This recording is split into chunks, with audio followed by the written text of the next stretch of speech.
Welcome to Pindar Poetry. We hope you learned something new. You begin by getting a Mac OS virtual machine running on Windows. First, install VirtualBox or VMware. This gives you the virtual hardware. Next, obtain a compatible Mac OS image and import it using the provided appliance or ISO. You need to configure disk and memory. Make sure VTX or AMDV is enabled in BIOS. Allocate at least 4 GB of RAM and 2 CPU cores, and set a bridged or NAT network.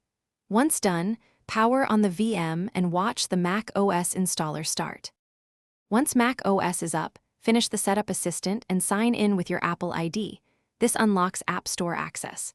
Then download and install Xcode, preferably version 12 or newer, to get the iOS SDK and simulator. Make sure to accept all license prompts and install command line tools. Next, install Homebrew, then use it to install Libmobile device and iDevice installer so your Windows host can interact with physical devices through the VM.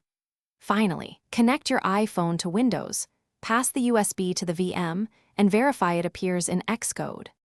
To finish, open your iOS project in Xcode and select either a simulator or your connected device as the run target. Configure signing by adding your Apple ID in Xcode preferences and selecting a provisioning profile. Free signing works for simple testing. Paid is required for wider distribution. Build and run. If the app installs, you're done. If something goes wrong, troubleshoot.